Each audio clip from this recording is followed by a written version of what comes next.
Yo, what's up, man? Boxingcombo coming at you with some boxing info and some PR fighters here from my hometown, you know, from the area. Just wanted to give you some info of these fighters. Before I get to the Quintana and the Cintron fight, the guys they're going to fight, I want to talk about some other fighters. First of all, I want to talk about Carlos Negron. This guy is 6'6", 22 years old. He has like 5 fights undefeated, 5 of them by knockout. This kid, he's fighting right now at 180, I believe.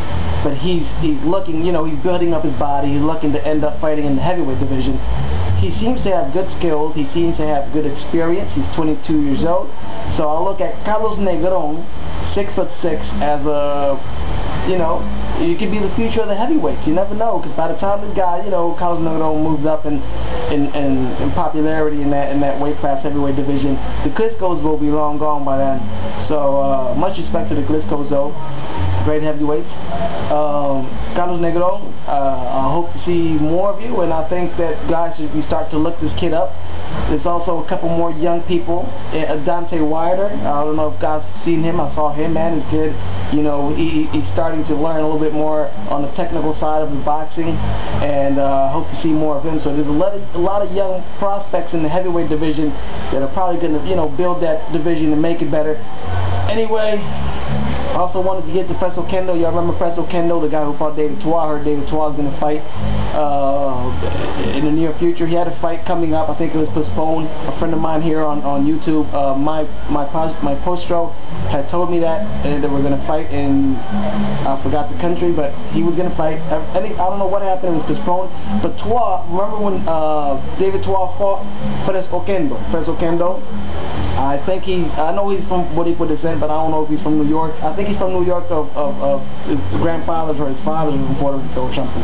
Anyway, he's fighting that David Tua fight. He was winning the fight, but, you know, just, I don't know what happened, just got careless and a little bit stupid, and got knocked out.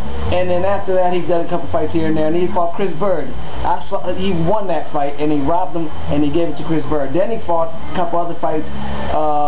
Then he fought John Reis. John Reis knocked Preso Kendo out. After that, Preso Kendo fought a couple months back. Not that far away. He fought James Toney, 2 has-beens. Anyway, they fight. Preso Kendo win the fight, and for some reason, they robbed Preso Kendo when they give the fight to James Toney. Why would you rob a fight from these 2 has-beens? It doesn't make any sense. Anyway, now Preso Kendo will be fighting next week. I don't know, like, on what channel or anything, but he will be fighting the undefeated prospect. His name is Orlando Solis.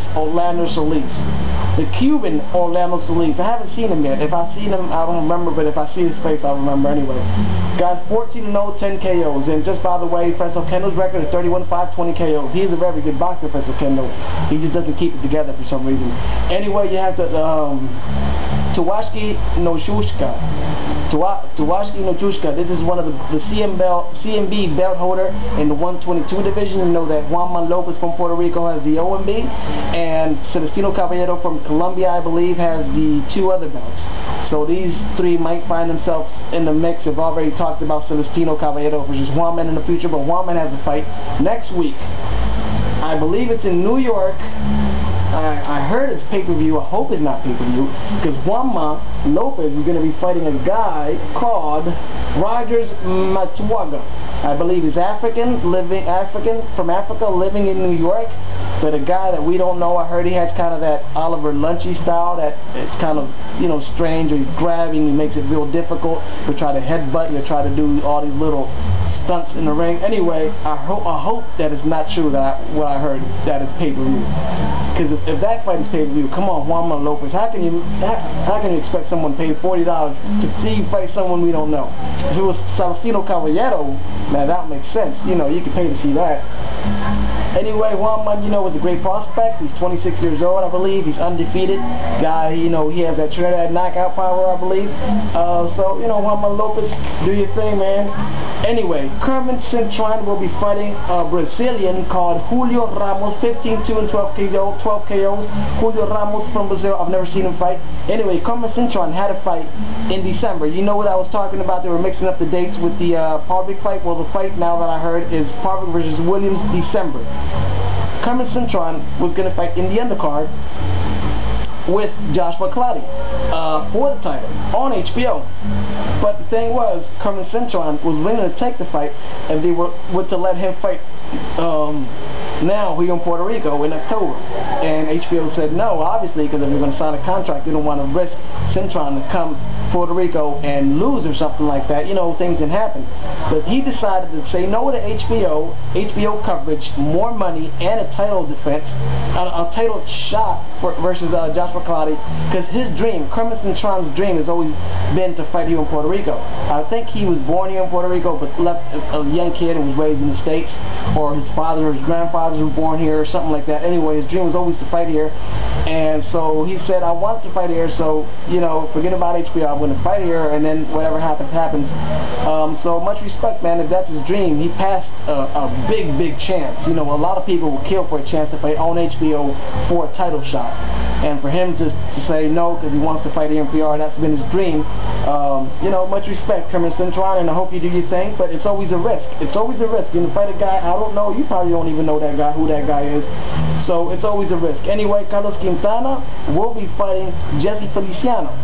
Jesse Feliciano was the one who fought Kermit Cintron. Jesse Feliciano, also of Boricua descent, fought Kermit Cintron. When Kermit Cintron, remember when he broke his hand, that they stopped the fight because he was really banging away on Jesse Feliciano. But Jesse Feliciano is those type of boxers that have a rubber head and they can take pretty much any punch.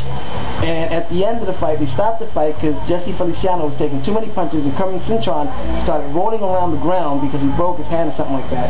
That was before the second fight, the rematch versus Margarito. That was before the rematch.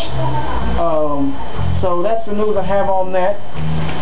And that Carlos Quintana and Cintron fight will be here in Puerto Rico and in Coliseo Jose Miguel Agrelo, el Choliseo here in San Juan, the date 24th of October.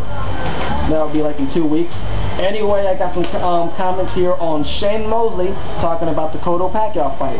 Shane Mosley saying that he went to the Freddie Roach gym. You see that in the interview of 97 Rough, my homie, where Shane Mosley was willing to even go down to 140 to fight Pacquiao. He went to the gym and talked direct with Freddie Roach.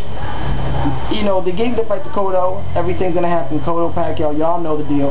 Anyway, now Shane Mosley's saying that he wanted to fight Pacquiao first because he knew that he was gonna get a fight with Cotto, but he wanted to jump in there and get that fight first because he understands that Cotto is gonna beat Pacquiao. And Mosley was trying to get in there, you know, and do it first. You know, to say I beat Pacquiao. Pacquiao now was in the Pacquiao mania. Boom, he's in his prime, and I was the one to beat him.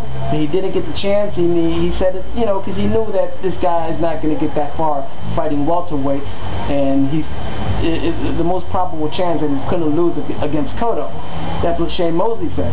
Now on the other side, Freddie Roach says that he sees that Pacquiao is extremely prepared and that he expects Pacquiao to knock out Cotto in 5 rounds. A lot of confidence, a lot of hype, a lot of great stuff. You don't know these are mind tricks or what it is, but it's all good, man.